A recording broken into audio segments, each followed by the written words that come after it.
Nirvana academy पे आप सभी लोगों का स्वागत है। आज हम करने वाले हैं वेस्टर्न पॉलिटिकल थॉट का लेक्चर 1 जो कन्फ्यूशियस का है। अगर आप पॉलिटिकल साइंस सब्जेक्ट से जेआरएफ की तैयारी कर रहे हैं तो ये प्लेटफॉर्म आपके लिए है।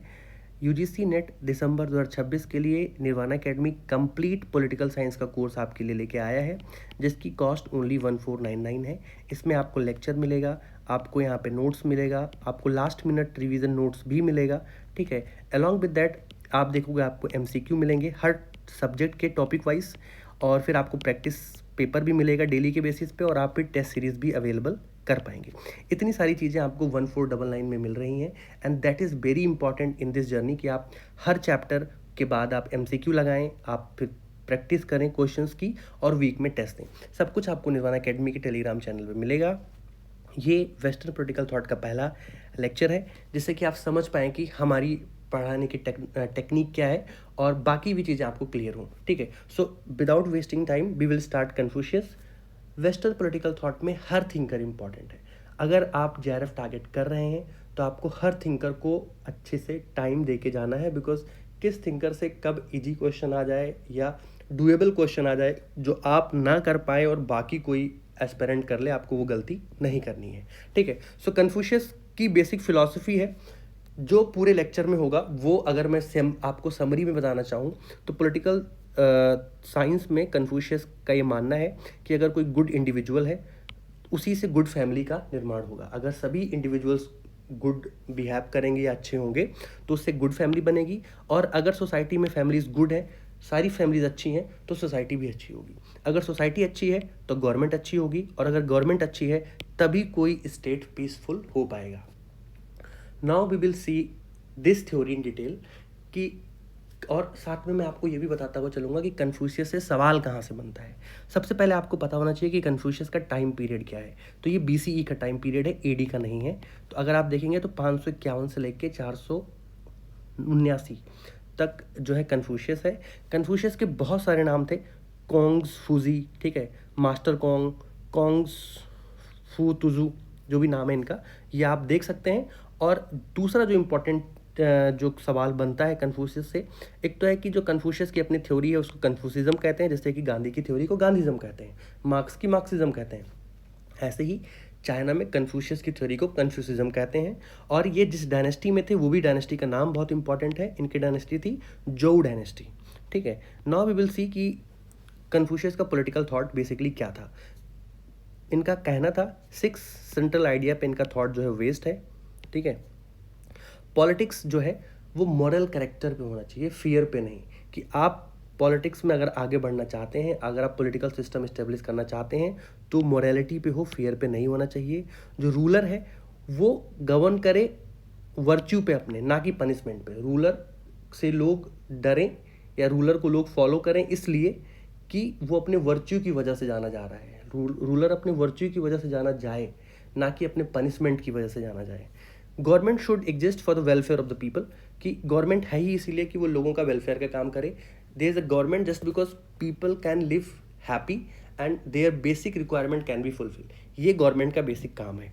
ठीक है, और जो पब्लिक ऑफिसर्स जो हैं अभी के टाइम पे जो चीज़ें चलती हैं कि करप्शन बहुत है, ठीक है, सीटें बिक जा रही हैं, तो इनका ये कहना था कि आपको मेरिट के बेसिस पे सिलेक्शन मिले। ठीक है, आपको मेरिट के बेसिस पे पब्लिक ऑफिस मिले, ना कि बर्थ के बेसिस पे। ठीक है, कि राजा का बेटा राजा नहीं बनेगा। तो अनदर थिंग जो इनका कहना था कि एजुकेशन जो है करेक्टर बिल्डिंग के लिए बहुत इंपॉर्टेंट है। That is very also like practical life में बहुत बढ़िया बात है कि अगर बेटर एजुकेशन है तभी आप अपना मोरल करेक्टर बिल्ड कर सकते हैं। The ultimate aim of politics is to establish the ideal society and based on justice, harmony, public welfare. तो ये जो भी आप सोसाइटी स्टेब्लिश करेंगे वो जस्टिस पे होगी, हार्मनी पे होगी, पब्लिक वेलफेयर पे होगी। अल्टीमेटली इंडिविजुअल अगर हैप्पी है, इंडिविजुअल अगर अच्छा है, तो वो अच्छी फैमिली बना पाएगा। अच्छी फैमिली है तो वो अच्छी सोसाइटी बना पाएगी। अच्छी सोसाइटी है तो अल्टीमेटली वो जाके अच्छी जो है अच्छा स्टेट बना पाएगा बेसिकली। सो इनके प्रिंसिपल थे कि एथिक्स बिफोर पॉलिटिक्स, पॉलिटिक्स से पहले एथिक्स आना चाहिए। मैकियावेली का उल्टा था। ठीक है, अगर आप लोगों को याद हो, और अगर कोई न्यू कमर्स है तो Machiavelli is like just like if you remember India's the writer wrote Arthashastra, Kautilya. So just Kautilya के फिलॉसफी पे मैकियावेली की फिलॉसफी जो है बेस्ड है, जो कि एथिक्स को पॉलिटिक्स से अलग करती है। बट अगर आप यहाँ देखोगे कन्फ्यूशियस में, तो ये एथिक्स को पहले रखता है पॉलिटिक्स के। वर्च्यू ओवर पावर, मतलब करेक्टर बहुत इंपॉर्टेंट है अथॉरिटी। अगर आपके पास पावर है, आपको पावर तभी मिले जब आपके पास वो करेक्टर हो कि आप पावर होल्ड कर पाओ, ना कि आप अथॉरिटेटिव हो इसलिए आपके पास पावर है, या आप पावर मिलते अथॉरिटेरियन हो गए हैं। ठीक है, आपको वर्चुअस होना बहुत इंपॉर्टेंट है। एजुकेशन तो सेंट्रल आइडिया ही है इनका। बेनोवेलेंट गवर्नमेंट हो, मतलब जो राजा हो वो लोगों की केयर करे, लोगों के वेलफेयर के लिए काम करे। अगला है कि मेरिट के हिसाब से लोग चुने जाएं। और कॉमनवेल्थ मतलब जो सोसाइटी है वो सबके लिए है। ठीक है, किसी मेरिटोक्रेसी के लिए या किसी ऐसे समुदाय समाज के लिए नहीं है जिसके पास पावर हो, उनके लिए नहीं है। सोसाइटी सबको बिलोंग करती है। अब इनका पहला थॉट है आइडिया ऑफ कॉमनवेल्थ। तो कभी कभी सवाल बनता है कि आइडिया ऑफ जो कॉमनवेल्थ है ये किसकी थ्योरी है, तो ये कन्फ्यूशियस की थ्योरी है। ठीक है, the concept of great Commonwealth, जिसको दतोंग भी कहते हैं चाइना में, इनकी एक बुक है राइट्स, बुक ऑफ राइट्स।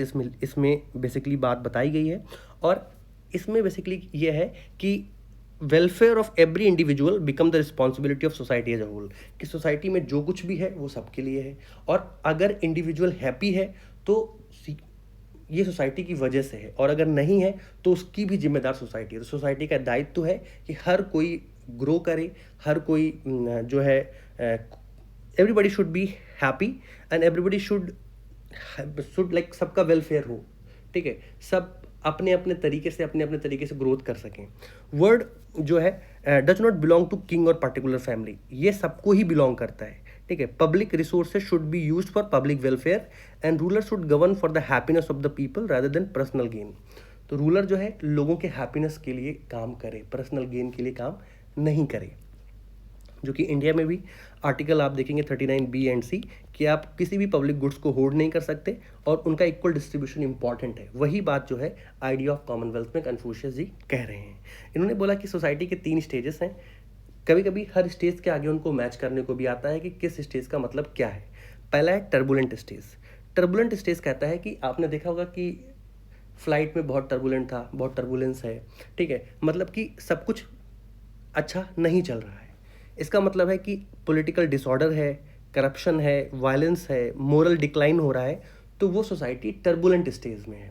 दूसरा है प्रॉस्पेरस स्टेज, मतलब सोसाइटी पहले से बेटर हो गई है। पहले से बेटर कैसे होगी? जब आपके पास इकोनॉमिक डेवलपमेंट हो जाए, आप में पॉलिटिकल स्टेबिलिटी हो जाए, लोग सिक्योर फील करने लगें, ठीक है, लोगों में ग्रोथ होने लगे, तब आप प्रॉस्पेरस स्टेज में, मतलब आप ग्रो कर रहे हैं। अब तीसरा आता है जो जहाँ तक हमें जाना है, वह है कॉमनवेल्थ स्टेज। कॉमनवेल्थ का मतलब है कि सोसाइटी में जस्टिस प्रिवेल कर रहा है। ठीक है, कि सभी अपने हिसाब से वो जो डिज़र्व करते हैं उनको मिल रही हैं चीज़ें। ठीक है, इक्वलिटी है हर समाज के हर तबके में, हर जेंडर के हिसाब से भी इक्वलिटी समाज में है। ठीक है, पीस है और मोरल लीडरशिप प्रिवेल कर रही है, अथॉरिटेरियन लीडरशिप नहीं है। ठीक है, तो आप फाइनल स्टेज में आएंगे जो कि कॉमनवेल्थ स्टेज है। तो 3 स्टेज हो गई, टर्बुलेंट, प्रॉस्पेरस, कॉमनवेल्थ। टर्बुलेंट जो है वो इनिशियली उतनी बेटर नहीं है। ठीक है, वहाँ पे सब कुछ बिखरा हुआ है।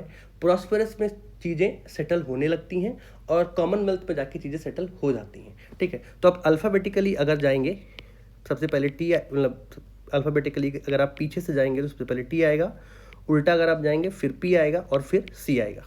ठीक है, अब आता है बेनोवेलेंट गवर्नमेंट क्या है। बेनोवेलेंट गवर्नमेंट का मतलब है कि जो रूलर है वो आपके फादर की तरह बिहेव करे। ठीक है, द रूलर शुड बिहेव और care for the people same as a father care for his family. ठीक है, मतलब रूलर लोगों के वेलफेयर के लिए काम करे।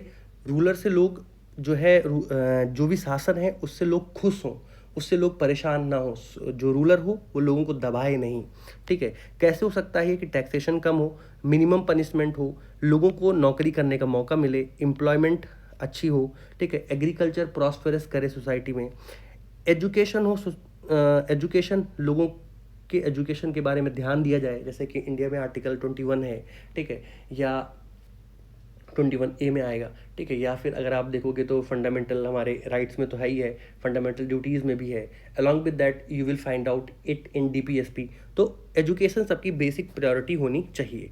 इंटरनल पीस और सिक्योरिटी भी एक इम्पॉर्टेंट एस्पेक्ट है। अगर किसी भी सोसाइटी में पीस नहीं है, ठीक है, इंटरनली और सिक्योरिटी का इशू है, तो कोई भी सोसाइटी प्रॉस्पेरस करके कॉमनवेल्थ तक नहीं पहुंच सकती। तो अगर आप बेनोवेलेंट आइडिया के बारे में बात करोगे तो रूलर जो है वो बेनोवेलेंस होना चाहिए, बेनोवेलेंट हो, वो बहुत लीनियंट बिहेव करे, लीनियंसी के साथ पेश आए अपने जनता से, ठीक है, ये कन्फ्यूशियस का कहना है। कन्फ्यूशियस के हिसाब से जो लेजिटिमेसी है रूलर की वो उसके बर्थ पे डिपेंड नहीं करती, वो डिपेंड करती है कि आप कैसे लोगों को सर्विस देते हो। बेसिकली डेमोक्रेसी में जो है कि अगर आप 5 साल अच्छा काम करोगे तभी आपको जनता चुनेगी प्रैक्टिकली, ठीक है। इसी हिसाब से बेनोवेलेंसी काम करती है, ना कि आप राजा हो फिर आपके बाद आपका बेटा राजा बनेगा, फिर उसके बाद उसका बेटा राजा बनेगा, ऐसा नहीं होगा, ठीक है। Here he said that golden rule क्या है, do not do the others what you do not want others to do to you. आप ऐसा किसी और के लिए नहीं करेंगे जो आप खुद पे, जो आप ये एक्सपेक्ट नहीं करते कि ऐसा आपके साथ हो, ठीक है। फिर एक करेक्टर का इन्होंने नाम रखा है जुंजी, जो कि उस टाइम का किंग था, और इन्होंने बोला है कि इसी की तरह आइडियल मैन होना चाहिए, जो सुपीरियर पर्सन है, आइडियल जेंटलमैन है, ठीक है। और वो इसलिए ग्रेट नहीं है क्योंकि अब उसका बर्थ ऐसी डायनेस्टी में हुआ है, वो इसलिए ग्रेट है क्योंकि वो मोरली एक्सीलेंस है, ठीक है, वो वर्चुअस है, वो उदारवाद है, वो लोगों के वेलफेयर के बारे में सोचता है, वो लोगों के हैप्पीनेस के बारे में सोचता है, ठीक है। बिकॉज उसके पास ऑनेस्टी है, ह्यूमिलिटी है, विजडम है, लॉयल्टी है, काइंडनेस है, सेल्फ डिसिप्लिन है, ट्रस्ट वर्दीनेस है। अब है मेरिटोक्रेसी की बेसिक बात यही है कि आपको जॉब आपके मेरिट पे मिलना चाहिए, ना कि आपके जो है लीनियस पे मिले या किसी सोर्स से मिले या करप्शन से मिले, ठीक है। कि एवरीबडी हु पॉजेस एबिलिटी और करेक्टर, उसको उसके हिसाब से काम मिलना चाहिए, ठीक है। So selection of officials should be based on education, character, merit और एडमिनिस्ट्रेटिव परफॉर्मेंस। इन्हीं के आइडिया से इन्फ्लुएंस होके चाइनीज सिविल सर्विसेज एग्जामिनेशन शुरू किया गया, जो कि किस पे बेस्ड हो, करेक्टर पे बेस्ड हो, मॉरलिटी पे बेस्ड हो, एजुकेशन पे बेस्ड हो, ठीक है। Meritocracy according to Confucius lead to honest administration, efficient governance and reduced corruption. Now यहाँ पे एक जो है आपको एबनॉर्मेलिटी दिखेगी, I let you know. Transfer of power के इन्होंने 2 तरीके बताए, एक है एब्डिक्शन, एक है हेरिडेटरी। एब्डिक्शन का मतलब है कि जैसे अभी चल रहा है कि जो ऐसा आदमी, ऐसा पर्सन जो वर्चुअस हो, ठीक है, जो एबल हो, वही जो है पावर होल्ड करेगा। हेरिडेटरी का मतलब है कि राजा का बेटा राजा बनेगा, जैसे हम एंसेंट हिस्ट्री में और मिडाइवल में पढ़ते हुए आए हैं कि अकबर राजा बना, ठीक है, अकबर के बाद उसका बेटा राजा बना, उसके बाद उसका बेटा राजा बना, ठीक है। पर now the situation is changing. इनके हिसाब से जो एब्डिक्शन है, फर्स्ट वाज एब्डिक्शन, और उसमें कोई वॉलंटरली अपना हैंड रेज करेगा जो वर्चुअस होगा, ठीक है, उसको चुना जाएगा। हेरिडेटरी का मतलब क्या है कि वही है कि जो अपने लीनेज फादर का एल्डेस्ट सन जो होगा वो राजा बनेगा। But problem is abdication ideal है पर हेरिडेटरी सक्सेशन प्रैक्टिकल है। एब्डिक्शन में क्योस हो सकता है सोसाइटी में, इसलिए हमें हेरिडेटरी ही फॉलो करना चाहिए। यहाँ पे ये अपने आइडियल करेक्टर को ब्रेक करते हैं, और इनके हिसाब से जो किंग की जो लीनियज है, जो किंग है वो अपने लीनियज के हिसाब से राजा बने, राजा का बेटा ही राजा बने, बिकॉज इससे सोसाइटी में क्योस नहीं होगा। जब एब्डिक्शन की बात आएगी, जब बात आएगी कि कौन like who has a more merit to be a king, तब सोसाइटी में क्योस आ सकता है, सोसाइटी में तब प्रॉब्लम आ सकती है। इसीलिए इन्होंने बोला कि abdication is an ideal but hereditary succession is a practical form. अगला है कि इन्होंने एजुकेशन को बहुत इंपॉर्टेंस दी है। इन्होंने बोला है कि हर किसी को एजुकेशन मिले, that is a government responsibility, और गवर्नमेंट उसको अश्योर करे, ठीक है। कन्फ्यूशियस के हिसाब से कि एजुकेशन आपका करेक्टर बिल्ड करती है, और करेक्टर ही, अगर सबका करेक्टर बेटर है तभी आप गुड गवर्नमेंट को फॉर्म कर पाएंगे, ठीक है। That is also basic thing कि अगर every individual has an good character, so collectively अगर आप पार्टिसिपेट करेंगे गवर्नेंस में, डेमोक्रेसी में, then you will form an ideal government. Confucius के हिसाब से education was not limited to acquiring knowledge. आपको नॉलेज से आगे बढ़ना है, आपको अपना मोरल डेवलपमेंट करना है, खुद में इंप्रूवमेंट करनी है। उन्होंने इसके लिए 6 आर्ट्स भी बताए हैं, जैसे वो रिचुअल आना चाहिए आपको, music, archery, chariot driving, calligraphy and mathematics. Along with that जो मोरल एजुकेशन है वो बहुत इंपॉर्टेंट है। Without morality no one has evolve in his और हर लाइफ। इसके साथ में इन्होंने 5 ऐसे रिलेशनशिप के बारे में भी बात की हैं कि उनके बीच में कैसा व्यवहार होना चाहिए, उनके बीच में कैसी बॉन्ड होनी चाहिए, ठीक है। अगर फादर सन है तो इनके बीच में फीलियल पिटी बॉन्ड होना चाहिए। रूलर सब्जेक्ट है तो लॉयल्टी होना चाहिए। एल्डर ब्रदर यंगर ब्रदर है तो रिस्पेक्ट। हस्बैंड एंड वाइफ है तो love and obedience. Friend and friend है तो faithfulness and equality is an thing, कि अगर दोस्त दोस्त हैं तो इक्वालिटी हो, फेथफुलनेस हो। हस्बैंड वाइफ है तो उनके बीच में लव हो सकता है। बड़े छोटे भाई बहन है, या बड़े भाई हैं छोटा भाई है, ठीक है, young Elder brother younger brother, उनके बीच में रिस्पेक्ट हो। बाकी आप लोगों ने देख लिया है। लिटरेरी सोर्स हैं इनके 5 क्लासिकल लिटरेरी सोर्स हैं, और इनके साथ इनके जो शिष्य थे, अनुयायी थे, उन लोगों को मिला के इनकी 4 बुक भी हैं, उनका भी हम नाम देखेंगे। 5 क्लासिकल थिंकर में कौन से हैं? आई चिंग, जो आई चिंग से बुक ऑफ चेंज हो गया है। शू जिंग से हो गया है हिस्ट्री, ठीक है, इसके नॉर्मल नाम है बुक ऑफ हिस्ट्री। कभी कभी आई चिंग आ जाएगा, आपको बुक का नाम मैच करना होगा। सूजिंग आ जाएगा, आपको बुक का नाम मैच करना होगा। Shijing book of odes. Liji book of rites. और इनकी 5वीं किताब है स्प्रिंग ऑफ ऑटनम एनल्स। और इसके बाद में अगर आप देखोगे इनकी 4 किताबें और हैं जो ये और इनके अनुयायियों ने मिलकर लिखी थी। उसमें analect, great learning, doctrine of mean and Mencius. Analect is the most important source of understanding the philosophy of Confucius. अब भाई इनके क्रिटिसिज्म क्या है वो आप लोगों ने इतने टाइम में समझ लिया होगा कि इनको हम किस बेसिस पे क्रिटिसाइज कर सकते हैं।